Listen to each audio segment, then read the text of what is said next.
무더운 날씨와 코로나19 바이러스의 확산세가 누그러들지 않고 있습니다. 좀 잠잠해지고 안정이 되면 좋겠다 이런 바람이 있는데요. 현실은 녹록지 않음을 봅니다. 비단 날씨와 코로나뿐만 아니라 이 땅의 삶을 살아가면서 우리는 수많은 고난을 겪게 되지요. 돈 때문에 고통받는 사람 있습니다. 건강 문제로 또 가정의 자녀들의 문제, 또 이웃 간의 문제, 여러 가지 문제가 우리를 힘들게 하고 고난 가운데 우리를 몰아가는 것을 볼 수가 있습니다. 날마다 평탄한 삶을 살면 좋겠는데 쉽지가 않다는 것이지요. 예수 그리스도를 구주로 고백한 하나님의 백성들도 마찬가지인 것 같습니다. 우리가 하나님 믿으면 복받고 잘되고 평탄한 삶을 살면 얼마나 좋겠습니까? 그것을 누구나 다 꿈꾸고 그렇게 신앙생활을 해 나갑니다. 이 땅에서 구원받은 백성으로 살아간다는 것, 그것이 사실은 복임에도 불구하고 쉽지 않은 것들을 우리는 경험한다는 거예요. 신앙생활과 우리의 삶이 평탄하고 행복하고 성공하기를 원하지만 이 땅에서 복음 때문에 받는 고난이 너무나도 많이 있음을 경험을 합니다. 그럼에도 불구하고 하나님께서는 날마다 우리와 함께 하시고 우리를 가장 좋은 길로 인도하시는 줄로 믿으시기를 바랍니다. 그러면 왜 하나님의 백성에게도 고난이 찾아오느냐 이것이지요. 우리가 예수 그리스도를 구주로 내 주인으로 고백하고 믿으면 우리는 하나님의 자녀가 되고 하나님의 백성의 삶을 살아가게 됩니다. 그런데 문제는 우리의 육체는 이 땅에서 삶을 살아가야 한다는 것이지요. 그런데 성경에 보니까 이 땅은 예수님이 다시 오시는 그날까지 잠시 사탄에게 공중 권세 잡은 자에게 내어준 바 되었다 그랬습니다. 그러니까 이 세상은 공중 권세 잡은 사탄의 지배하에 있는 거예요. 언제까지요? 예수님 다시 오시는 그날까지. 그러기에 우리도 지금 이 땅의 삶을 살아가기 때문에 이 공중 권세 잡은 사탄의 지배 아래에서 하나님의 백성으로 살아가게 되는 것입니다. 그러기에 마귀는 날마다 하나님의 백성들이 하나님의 뜻대로 살지 못하게 우리를 방해하고 고난 가운데 집어넣는다는 것입니다. 그러므로 하나님을 바르게 믿는 참된 믿음의 사람들은 이 세상에서의 삶이 고난이 되기도 하는 것이에요. 핍박이 찾아온다는 것입니다. 지금 세상을 보아도 그렇죠. 기독교와 비기독교 간에 보이는 또 보이지 않는 여러 가지 갈등이 있습니다. 영적인 전투를 벌이며 삶을 살아간다는 것이지요. 언론에 보면 기독교를 비판하는 많은 언론들이 있는 것을 봅니다. 더 많은 똑같은 예를 들어서 같은 잘못을 했어도 기독교인들이 더 많은 비난과 또 욕을 먹는 것을 경험을 해 봅니다.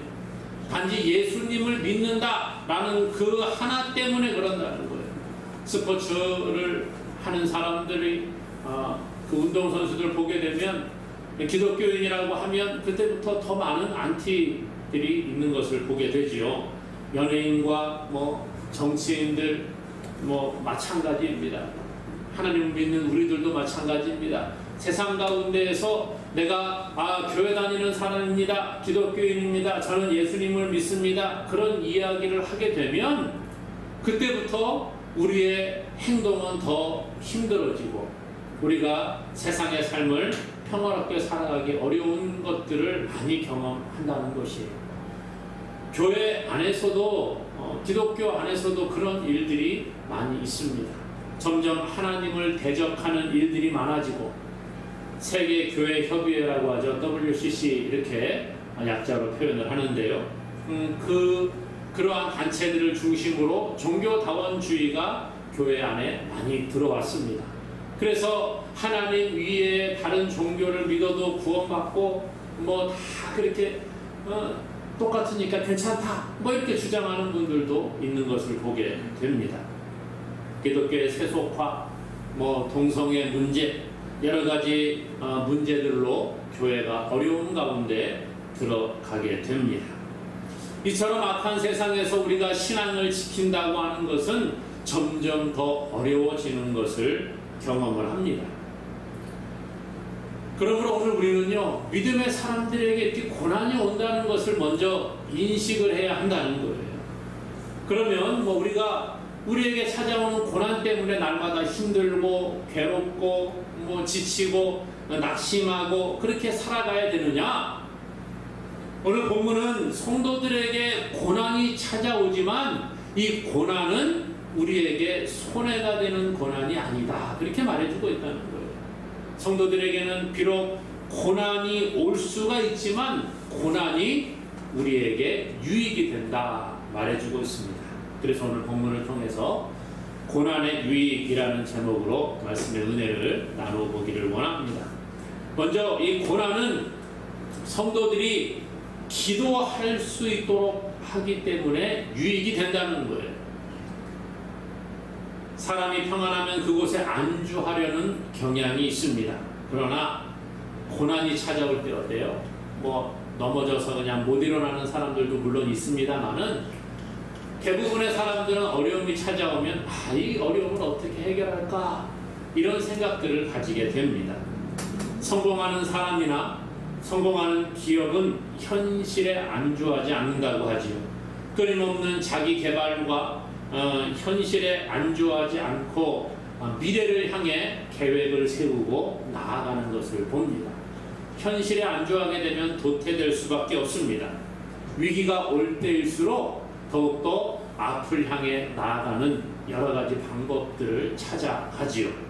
그래서 세상에서도 위기는 곧 기회다, 이런 말을 합니다. 위기가 찾아올 때가 기회가 될 수 있다는 거예요. 기업들 계속 10년, 20년, 30년, 50년, 100년을 이어가는 기업들을 보게 되면 끊임없는 어려움이 찾아올 때마다 그 기업들이 미래를 향해서 자신들의 그 모습을 바꿔 나가는 것을 보게 됩니다. 그냥 가만히 있으면 점점 도태될 수밖에 없다는 것이죠.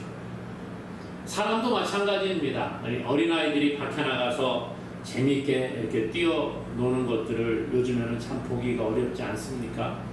코로나 시대에 가끔씩 밖에서 노는 친구들도 있습니다만은 참 안타깝다, 이런 생각이 들 때가 있어요.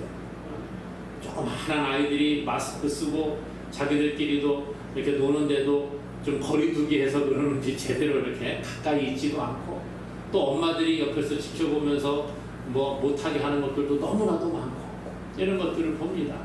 그런데요, 이 아이들이 이 노는 것들을 보게 되면 밖에서 아주 재미있는 일을 하고 놀 때에는 부모님을 찾지 않더라고요. 언제 찾아요? 혼자 놀다가 친구들하고 놀다가 넘어졌어요.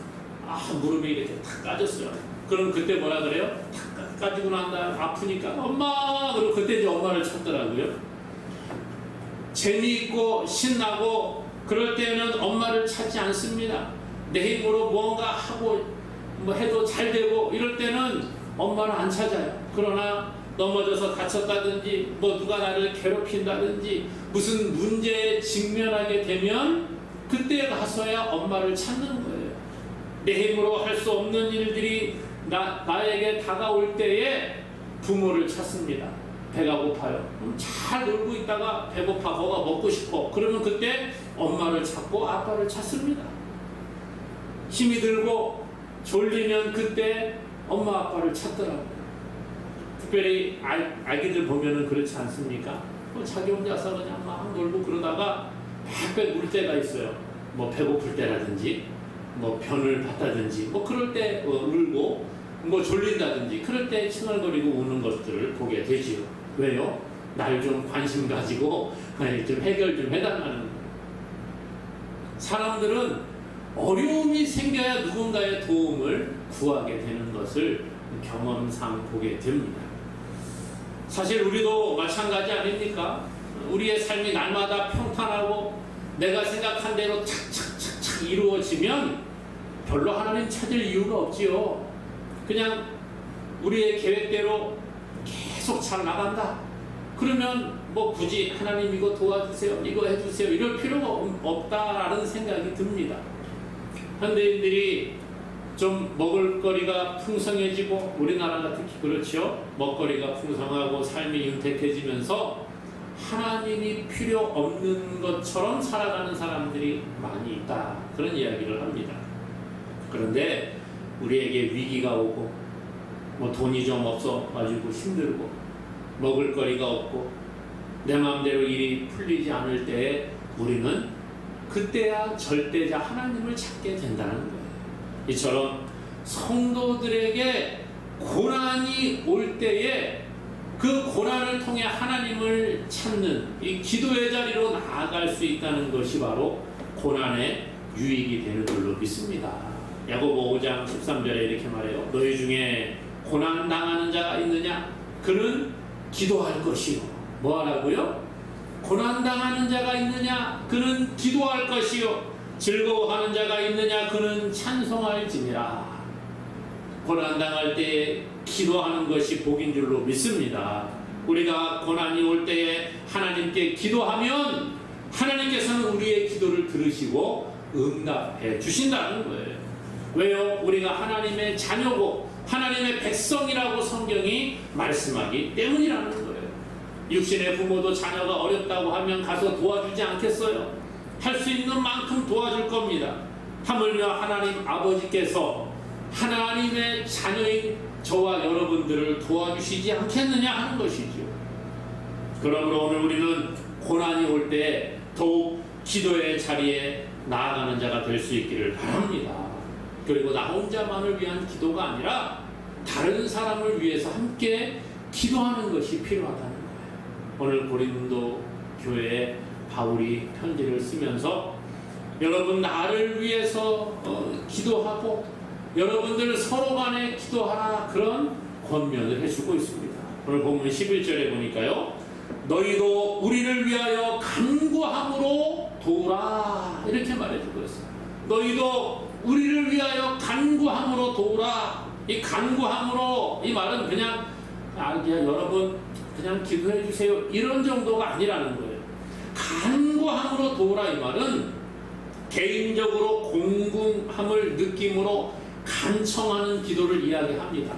그러니까 여러분들 너희도 우리를 위하여 간구함으로 도우라, 이 말은 여러분 우리를 위해서 기도하십시오 이 정도가 아니라 여러분 우리를 위해서 기도하는데 여러분들이 어려운 문제를 당해서 정말 절실하게 내가 하나님 이거 아니면 죽습니다 이런 마음으로 간절하게 기도하듯이 우리를 위해서도 그렇게 간절하게 기도하라, 이렇게 권면하고 있다는 거예요.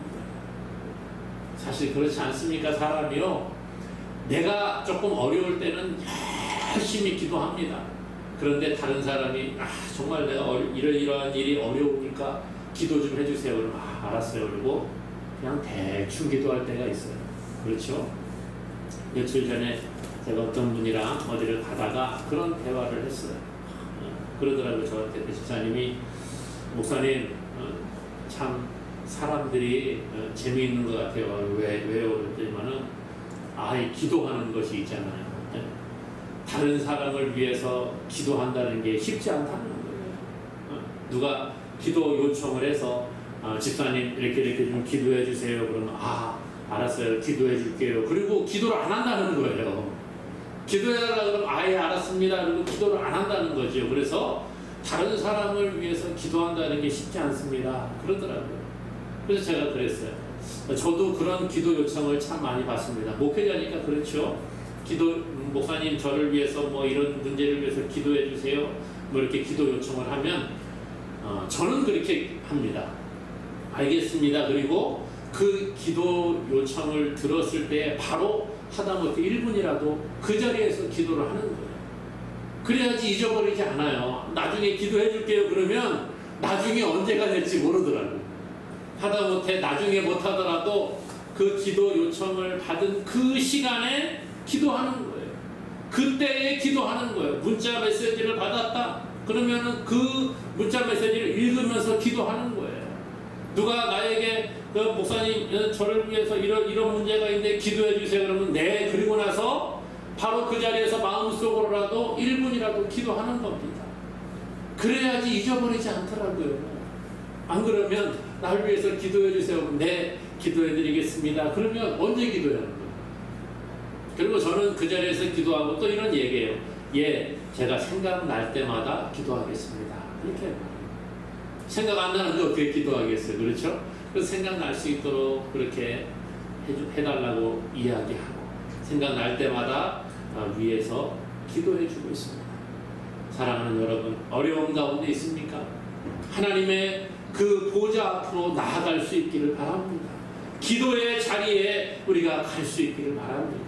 우리가 어려운 시기를 보내고 고난의 시기를 통과하고 있는데 이때 나를 위한 기도, 그리고 더 나아가서 우리 성도들을 위해서 기도하고 교회를 위해서 기도하고 더 나아가 우리 나라와 민족을 위해서 간절히 기도하는 자가 될 수 있기를 바랍니다. 기도하는 자에게는 하나님께서 함께 하시고 고난을 이기게 하시고 더 좋은 길로 인도하신다는 거예요. 그러므로 기도로 하나님의 도움을 받고 고난을 이기고 승리하는 우리가 될 수 있기를 주님의 이름으로 간절히 축원합니다. 또 이 고난은요, 하나님의 은혜와 위로를 넘치게 받게 하기 때문에 우리에게 유익이 된다는 거예요. 성경은 우리가 예수 그리스도를 믿고 예수 그리스도와 하나가 되었음을 말씀을 해주지요. 그러므로 오늘 우리는 예수님의 죽으심과 하나가 되고 예수님의 부활과 하나가 된다. 그렇게 성경은 가르쳐주고 있습니다. 예수님을 모를 때에는 우리가 세상 가운데 살아갔다고 한다면 예수님을 나의 주인으로 모시게 되면 이제 하나님의 자녀, 하나님의 백성의 삶을 살아갑니다. 성경은 그러한 삶을 가리켜 예수 그리스도와 하나가 되는 삶이다 그렇게 말해줍니다. 예수님의 그 은혜 가운데에 우리가 예수님과 하나가 되는 삶을 살아간다면 성경은 그리스도의 고난에 우리가 동참하게 될 것을 말씀해주고 있습니다. 로마서 8장 16절 17절에 말씀하시기를 성령이 친히 우리의 영과 더불어 우리가 하나님의 자녀인 것을 증언하시나니 자녀이면 또한 상속자 곧 하나님의 상속자요 그리스도와 함께한 상속자니 우리가 그와 함께 영광을 받기 위하여 고난도 함께 받아야 할 것이니라. 예수님과 하나가 되면 예수님의 영광을 우리가 함께 누리게 되는 줄로 믿습니다. 그러므로 영광에 참여하기 위하여 예수님의 고난에도 우리가 함께 참여하게 된다. 성경이 말씀해주고 있습니다. 그러나 이러한 고난 가운데에서도 우리에게는 소망이 있어요. 고난을 통해 하나님의 은혜와 하나님의 위로가 우리에게 더 크게 임하게 되기 때문이라는 거죠. 그리고 결국 예수님과 더불어 승리자의 자리에 나아갈 수 있습니다. 주님은 고난 중에 있는 자들을 그냥 내버려 두시는 분이 아니시지요. 하나님의 자녀를 그냥 버려두시는 분이 아니에요. 자녀를 향한 어머니의 사랑이 얼마나 크고 위대합니까? 우리가 세상을 보게 돼도 어머니가 자녀를 생각하는 마음이 얼마나 큰지 몰라요. 저는 어머니들이 참 대단하다 이런 생각을 할 때가 참 많이 있습니다. 언제 그러냐? 아이가 태어나면 조금 이제 자라기 시작을 하면 아이들이 밤낮이 바뀔 때가 많이 있더라고요. 그렇죠? 네? 밤에는 잠도 안 자고 칭얼거리고 놀고 배고프다고 빽빽 울고 그러다가 낮이 되면 잠을 자고 그래요. 그럼 어머니들이 아이를 갓난 아이를 키울 때에 밤낮이 바뀌게 되면 밤새도록 잠을 못 자더라고요. 그리고 이제 뭐 밤낮이 안 바뀌어도 어떻게 합니까? 밤마다 요즘 보니까는 저희가 우리 애들을 키울 때까지만 하더라도 뭐 몇 시간마다 한 번씩 시간 정해서 우유를 먹이고 이런 것이 좀 그 개념이 좀 약했던 것 같아요. 그런데 저희 조카가 애를 낳아서 아이를 키우는데 보니까 그러더라고요. 시간을 딱 맞춰가지고요. 뭐 예를 들어서 4시간에 한 번씩 분유를 먹어야 된다 그러면 정확하게 시간을 맞춰갖고 몇 미리 그래갖고 정확하게 그걸 먹이는 거예요. 야, 이거 참 어떻게 시간을 정확하게 4시간마다 뭐 몇 미리를 먹이고 뭐 이런 것들을 지키려고 노력을 딱 하는 거 보니까 야, 쉽지가 않구나. 그런 생각을 합니다. 밤에 자다가도요, 4시간 돼가지고 딱 되면은 알람 맞춰놓고 깨서 또 아이에게 그걸 먹이는 거예요. 그게 뭐 과연 맞는지 안 맞는지는 모르겠습니다만은 요즘 얼마나 아이를 키우는 기술들이 많이 부모들에게 잘 가르치는지 몰라요. 그러다 보니까 참 힘들겠구나 이런 생각을 합니다. 그런데요, 하나님 아버지의 그 사랑, 하나님의 자녀를 향한 하나님 아버지의 사랑은 이러한 어머니의 사랑과는 비교할 수 없이 크다는 거예요. 이사야 49장 15절에 여인이 어찌 그 젖먹는 자식을 잊겠으며 자기 태에서 난 아들을 긍휼히 여기지 않겠느냐. 그들은 혹시 잊을지라도 나는 너를 잊지 아니할 것이라 그랬습니다. 젖먹이를 그 자식을 둔 엄마가 어떻게 그 자식을 잊을 수 있겠느냐. 그들은 혹시 잊을지라도, 어쩌다가 잊어버리는 엄마들이 있다는 거예요. 혹시 잊을지라도 나는 너를 잊지 아니할 것이야. 이게 하나님의 말씀이에요. 그러므로 고난 가운데 있는 성도를 향한 하나님의 사랑과 은혜와 위로는 세상의 말로 다 표현할 수 없는 것입니다. 주님은 우리의 고난을 외면하는 분이 아니시라는 거예요. 하나님께서는 우리의 모든 형편과 처지를 아시고 우리와 함께 하시고 지키시고 위로하시고 회복의 은혜를 주십니다. 오늘 본문 우리가 읽었던 5절에 보니까요, 그리스도의 고난이 우리에게 넘친 것 같이 우리가 받는 위로도 그리스도로 말미암아 넘치는도다.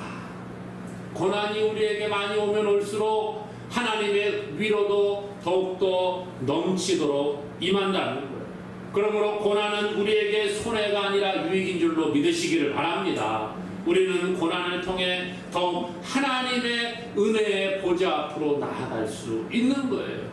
시편 119편 71절에 고난당한 것이 내게 유익이라 이로 말미암아 내가 주의 율례들을 배우게 되었나이다. 고난당한 것이 내게 유익이라. 여러분, 고난이 무슨 유익이라고 생각하겠어요?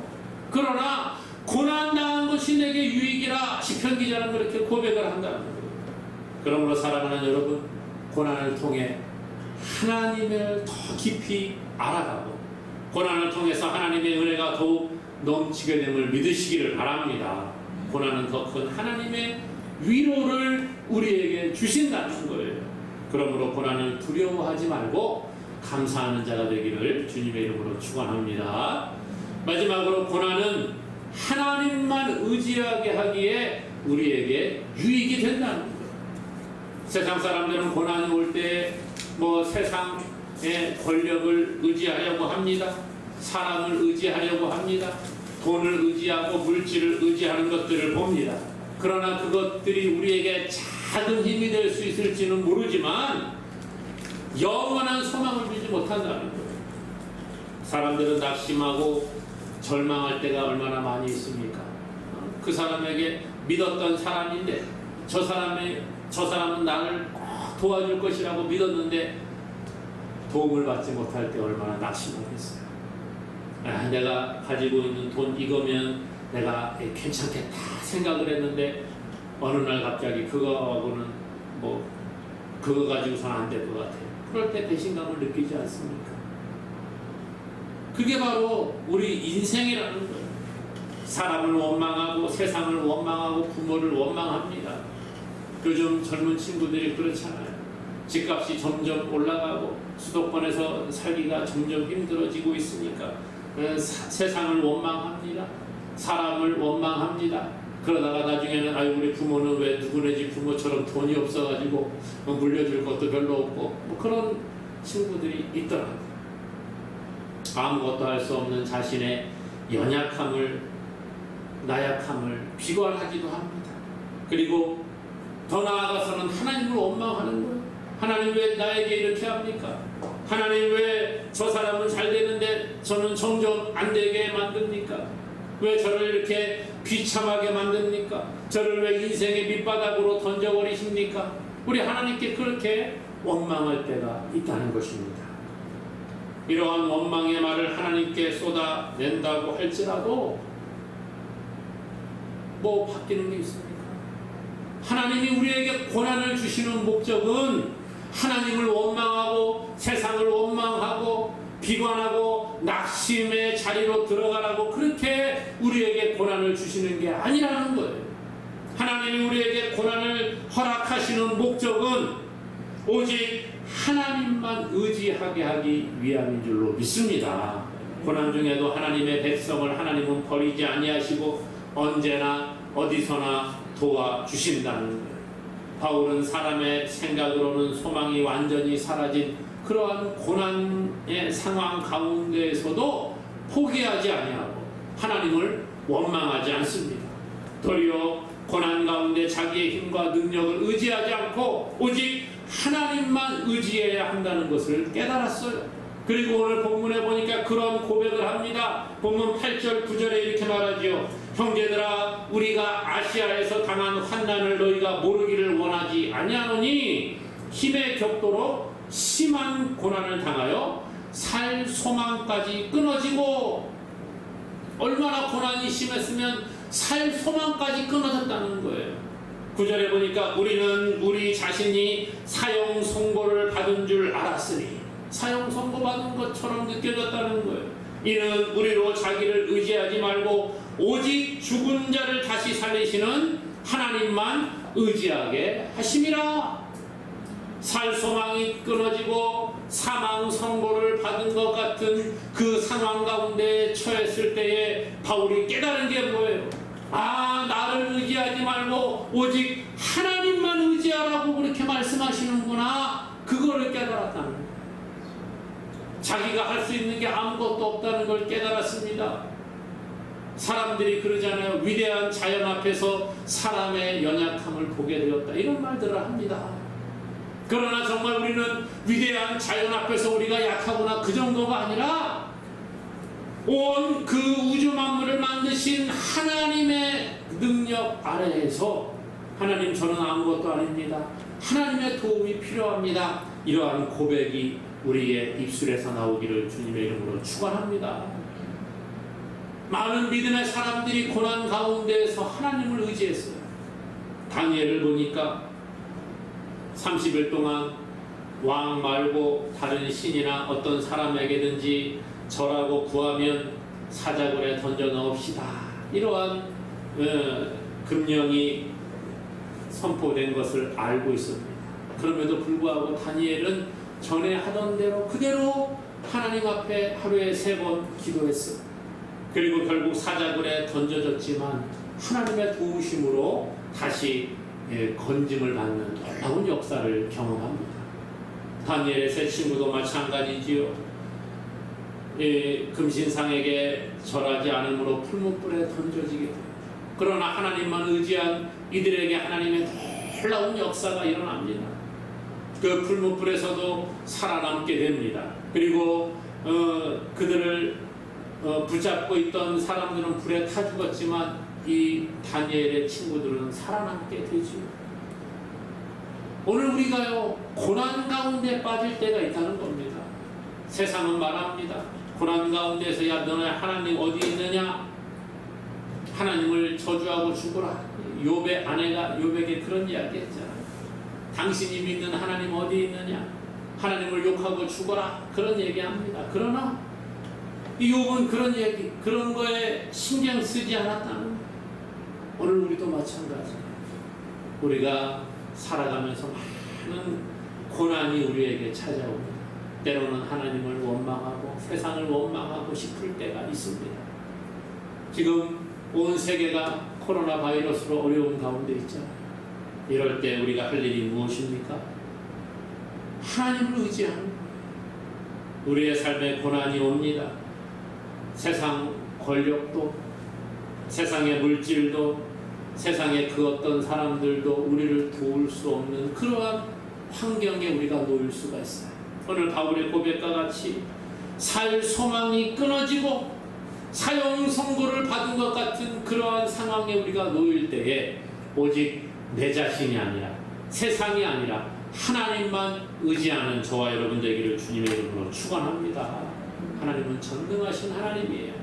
그러므로 이 전능하신 하나님을 의지하여 날마다 그 앞에 나아가 하나님께 기도함으로 하나님의 위로와 은혜를 풍성히 누리는 우리 모두가 되기를 주님의 이름으로 간절히 축원합니다.